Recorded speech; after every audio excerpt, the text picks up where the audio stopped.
What's up guys, it's me Jeremy, and here in Big Plays we take a look at a play that decided a game, what made it possible, and what you can take away from it. If you guys enjoy this series and want more, leave a like and let me know what you think.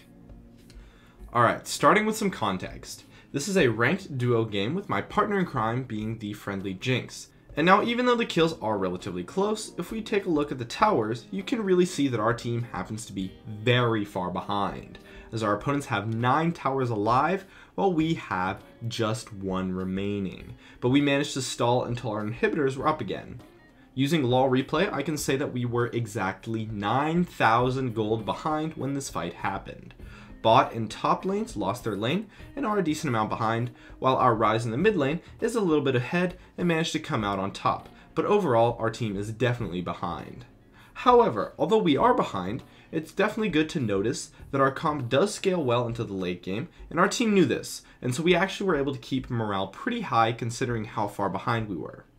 There wasn't really much in terms of Skype audio this time, but whatever. Let's just play it back once in real time for you guys.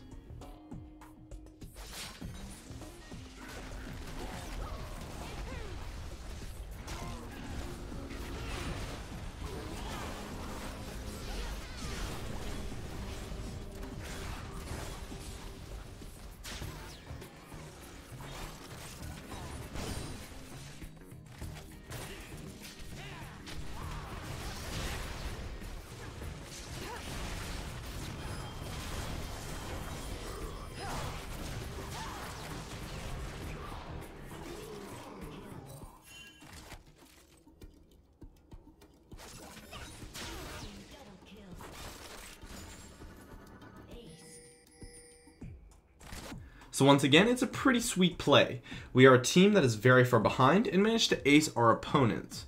After this fight, we would proceed to win every single fight thereafter and the game, completing our comeback. Let's break it down.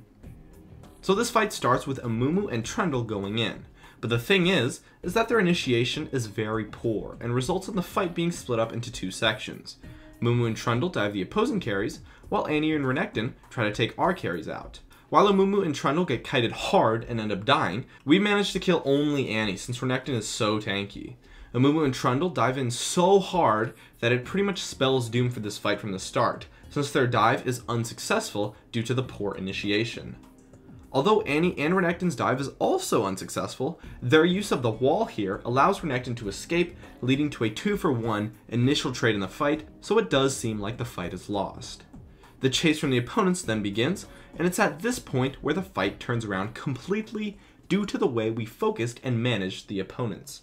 Once the fight transitions to the second part, our kiting allows it to never be an even fight. Lee Sin jumps in alone with no follow-up from his allies since they are still too far away and zoned out by the Flame Chompers from Jinx, making it a 3 versus 1. The coordination of our team comes together and we burst him instantly. Then I try to turn on to Lissandra, which is another 3v1 from the start since the opponents are still a little bit zoned out, and although I do die due to a nicely timed Zhonya's, Jinx snipes a wonderful zap onto Caitlyn, forcing her out of the fight, while the Zhonya's takes Lissandra out of the fight long enough for her to die instantly when she comes out of it. When Renekton goes in, it's a 2v1 fight that is easily dealt with. Finally, Jinx chases down Caitlyn, and then the fight ends with the ace. It is this positioning and kiting, as well as the phenomenal way that players were focused down properly, that allows this fight to end the way it did.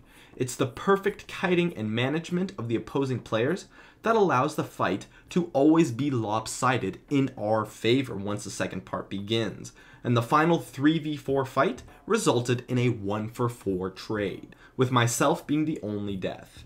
Now the key mistake that the opponents make is not coordinating their assaults. Lee Sin jumps in when he has no one that can help him.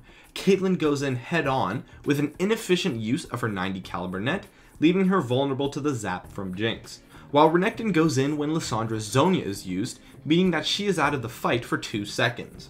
Both teams tried to kite this fight in a way towards the end, but obviously one team was a lot more successful. So the main takeaway from this play is that you can use kiting and zoning to manage your opponents in a fight, in turn making it lopsided when it might not actually be that way. Jinx and Ryze are extremely efficient with their focus and abilities, while the opposing team is clunky and uncoordinated.